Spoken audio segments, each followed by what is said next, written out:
என்னை அண்ணனாக தம்பியாக ஏற்றுக்கிட்டு பாச பிணைப்போடு உங்கள் குடும்பங்களில் ஒருவனாக நினைக்கிற பாசமிகு சகோதரி அனைவருக்கு என்ற அன்பான வணக்கம்.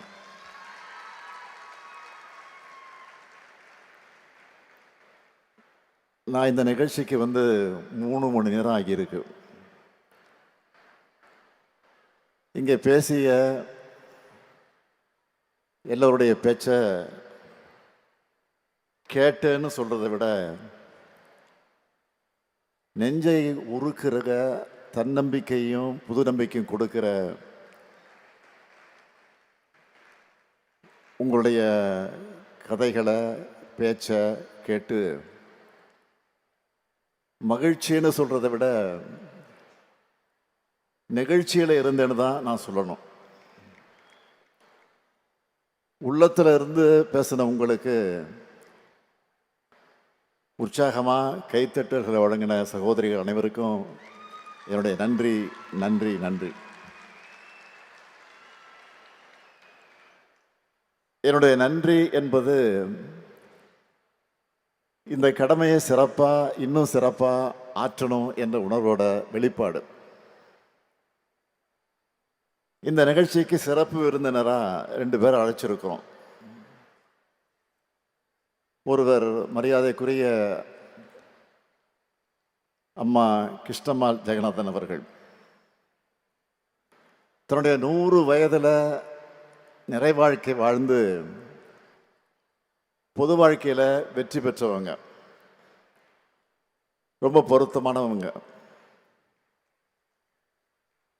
இன்னொருத்தர் இளம் வெற்றியாளர் சகோதரி துளசிமதி முருகேசன் அவர்கள். எவ்வளவு சிறப்பாக பேசுனாங்க. விளையாட்டில் மட்டும் இல்லை, விளையாட்டுத்துறையில் மட்டும் இல்லை, அரசியல் துறைக்கு வந்தாலும் இவங்க தான் நம்பர் 1 இருப்பாங்க. இந்த வயசில் எல்லா சவால்களையும் வென்று சாதனை செஞ்சிருக்கிறார்.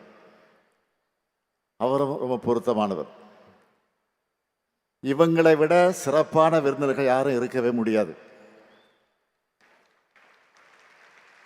நாம் வாழ்கிற சமூகம், சாதி, மத, இன, மொழி, பாலின பாகுபாடு அது இல்லாமல் எல்லாருக்கும் எல்லாம் என்ற சமத்துவ சமுதாயமாக இயங்கணும் என்பதுதான் நம்முடைய லட்சியம். அதனால தான் 2021 மே 7ஆம் நாள் தமிழ்நாட்டினுடைய முதலமைச்சராக நான் பொறுப்பேற்ற உடனேயே நம்முடைய அரசு திராவிட மாடல் அரசுன்னு சொல்லி ஏராளமான முன்னோடி திட்டங்களை செயல்படுத்த தொடங்கினேன். நம்ம லட்சிய பயணத்தில் மிகப்பெரிய முன்னெடுப்பாக வரலாற்றை திருத்தி எழுதும் திட்டமாக அமைஞ்சிருக்கிறது தான் கலைஞர் மகளிர் உரிமை திட்டம். இந்த திட்டத்தை அறிவிக்கும் போதே தெளிவாக சொல்லிட்டோம், இது உதவித்தொகை இல்லை, உரிமை தொகை. திட்டங்கள் என்பது கொள்கைகளோட சிந்தனைகளோட செயல் வடிவம். ஒரு திட்டத்தோட வெற்றி என்பது அதை வெற்றிகரமாக செயல்படுத்துவது மட்டுமல்ல,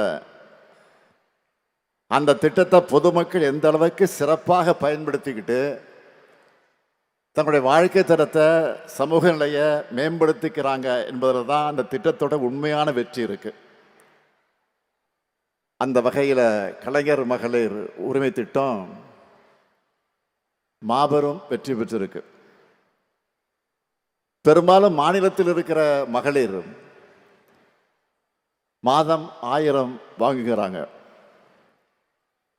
விடியல் பயணத்தில் மாதந்தோறும் கிட்டத்தட்ட 1000 ரூபாய் மிச்சமாகுது. புதுமை பெண் தமிழ் புதல்வன் திட்டங்களில் தங்களுடைய பிள்ளைகளுக்கு மாதம் 1000 ரூபாய் கிடைக்கிறதுனால அந்த வகையில் ஒவ்வொரு குடும்பத்திலையும் பணப்புழக்கமும் சேமிப்பும் அதிகரிச்சிருக்கு. இப்படி திராவிட மாடல் அரசினுடைய முத்திரை திட்டங்கள் அந்த திட்டங்களை முதலீடாக மாற்றி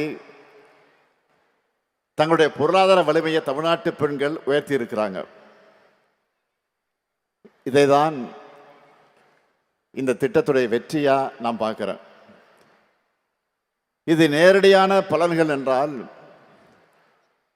கையில் காசு இருக்கிறதால பெண்களுக்கு கூடுதல் சமூக மதிப்பு, அந்த பணத்தால் சத்தான காய்கறிகளை வாங்குகிறது, குழந்தைகளுக்கான கல்விக்கு செலவிடுறதுன்னு வாழ்க்கை தரம் உயரவும் மறைமுகமாகவும் இது உதவிக்கிட்டு இருக்கு. இங்கே பேசுனதெல்லாம் நீங்கள் கேட்டீங்க. கலைஞர் மகளிர் உரிமை திட்டம், நன்னில மகளிர் நில உடைமை திட்டம், விடியல் பயணம், மக்களை தேடி மருத்துவம், சுய உதவி குழுக்கள், வெற்றி நிச்சயம், நலங்காக்கும் ஸ்டாலின், பெண் தொழில் முனைவோர், விளையாட்டு, தோழி விடுதிகள்னு நம்ம திராவிட மாடல் அரசோட எண்ணற்ற திட்டங்களால் பயனடைஞ்ச வெல்லும் தமிழ் பெண்களா அவங்களோட வெற்றிகளை சொல்லும்போது, திராவிட இயக்கத்தோட தொண்டனா எனக்கு அளவில்லாத பெருமை உண்டாகியிருக்கு. இந்த கலைஞர் மகளிர் உரிமை திட்டத்தோட வெற்றியினுடைய உச்சம் என்ன தெரியுமா? அண்டை மாநிலங்கள் கூட இந்த திட்டத்தை தங்களுடைய மாநிலங்களில் செயல்படுத்திக்கிட்டு இருக்காங்க. இன்னும் சொல்கிறேன், மக்கள் நல திட்டங்களை இலவசங்கள்னு கொச்சைப்படுத்துகிறவங்க கூட இந்த திட்டத்தை அவங்க மாநிலங்களை செயல்படுத்த தொடங்கிட்டாங்க. மத்திய பிரதேசம், மகாராஷ்டிரம், சத்தீஸ்கர், ஒடிசா, புதுச்சேரி, அது மட்டுமல்ல, இப்போ கர்நாடகா, ஜார்க்கண்ட், இமாச்சல பிரதேஷ், மேற்கு வங்கம், சிக்கிம் என 10 மாநிலங்களில் உரிமை தொகை. மகளிர் மறுமலர்ச்சிக்கான திட்டமாக உயர்ந்து நிற்குது. இதையெல்லாம் நான் மேடை அலங்காரத்துக்காக, பெருமைக்காக சொல்லுகிறேன் என்று யாரும் கருத வேண்டாம். நாம் கொண்டு வந்து செயல்படுத்தப்பட்ட இந்த திட்டத்தால் சமூகத்தில் ஏற்படுத்தியிருக்கக்கூடிய தாக்கம் குறித்து பொருளாதார அறிஞர்கள் ஆய்வு செஞ்சு அறிக்கையாகவே வெளியிட்டிருக்கிறாங்க. முன்னணி ஊடகங்கள் பலவற்ற தலையங்கங்களும் வந்திருக்கு, கட்டுரைகளும் வெளியாகிட்டு இருக்கு. கடந்த ஆண்டு மார்ச் மாதம் 27ஆம் தேதி தினத்தந்தி பத்திரிகையில் ஒரு தலையங்கம் எழுதியிருந்தாங்க. அந்த தலையங்கத்தில் ஒரு கார்ட்டூனும் போட்டிருந்தாங்க. அதில் மகளிர் சுயமரியாதையோட வாழ நான் 3 திட்டங்களை செயல்படுத்தி இருக்கிறதாக போட்டு, புதுமை பெண் திட்டம், விடியல் பயணம், நடுநாயகமாக இருக்கக்கூடிய கலைஞர் உரிமை திட்டம் ஆகிய அரியணைகளில் பெண்கள் உட்கார்ந்துருக்கிறதாக வரைஞ்சிருந்தாங்க. அதோட மகளிர் சமுதாயத்தை கை தூக்கி விடுவதற்காக இந்த திட்டங்கள் காலாகாலத்திற்கும் பெயர் சொல்லும் திட்டங்களாக இருக்குன்னு பாராட்டி எழுதியிருந்தாங்க. இந்த பாராட்டுக்களை எல்லாம் தலையில் ஏற்றிக்காம நெஞ்சில் ஏந்தி தந்தை பெரியார், பேரறிஞர் அண்ணா, தலைவர் கலைஞர் ஆகியோர் வழங்கியிருக்கக்கூடிய உணர்வோடு சொல்கிறேன், இந்த 1000 ரூபாய் என்பது ஒரு தொடக்கம் மட்டும்தான். 10 ஆண்டுகள் பாழ்படுத்தப்பட்ட தமிழ்நாட்டோட வளர்ச்சியை மீட்டெடுத்து வரலாற்றிலே இல்லாத அளவுக்கு, இந்தியாவிலே எந்த மாநிலமும் சாதிக்காத அளவுக்கு பொருளாதாரம் வளர்ச்சி அடையும். 16 விழுக்காடு ஜிஎஸ்டிபி வளர்ச்சியும் நம்ம திராவிட மாடல் அரசு சாத்தியப்படுத்தி இருக்கு.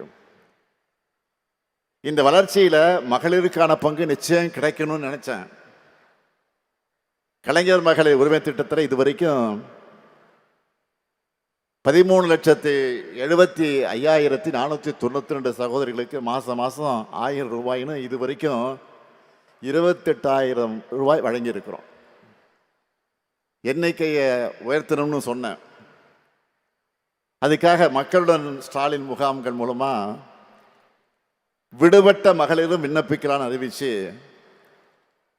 இன்னைக்கு காலையில் 16,94,339 பேருக்கு அக்கௌண்ட்டில் 1000 ரூபாய் போட்டுட்டோம். இனிமே தமிழ்நாட்டில் இருக்கிற 1,30,69,831 சகோதரிகளுக்கு 1000 ரூபாய் மாதம் தொடர்ந்து கிடைக்கும். தலைநிபரும் தமிழ்நாட்டில் பெண்கள் உயர்ந்து நடைபோட நிச்சயம் உரிமை தொகையும் உயரும், பெண்களுடைய உரிமையும் உயரும். உறுதியாக சொல்கிறேன், எதிர்காலத்தில் வரலாற்று ஆசிரியர்கள் வரலாற்று எழுதும் பொழுது மகளிர் முன்னேற்றத்தினுடைய புதிய அத்தியாயத்தை ஸ்டாலினுடைய திராவிட மாடல் ஆட்சியில் தொடங்குச்சுன்னு தான் எழுதுவாங்க. இந்த உரிமை தொகை உங்களுடைய உயர்வுக்கு மட்டுமல்ல, உங்கள் மகள்களோட உங்கள் மகன்களோட கல்விக்கு பயன்படணும்னு விரும்புகிறேன். கல்விதான் சிறந்த முதலீடு, யாராலும் அழிக்க முடியாத சொத்து. அது தலைமுறைகள் தழைக்க பெண்கள் முன்னேற்றமும் அதுக்கு பெண் கல்வியும் அவசியம். நீங்கள் முன்னேறி வந்து சிறகடிச்சு பறக்கணும், ஆணும் பெண்ணும் சரிநிகர்னு சாதனைகள் படைக்கணும். அதுக்கு உங்கள் சகோதரனா, உங்கள் குடும்பத்தில் ஒருத்தனா இந்த முத்துவேல் கருணாநிதி ஸ்டாலின் என்றைக்கும் இருப்பேன். நன்றி, வணக்கம்.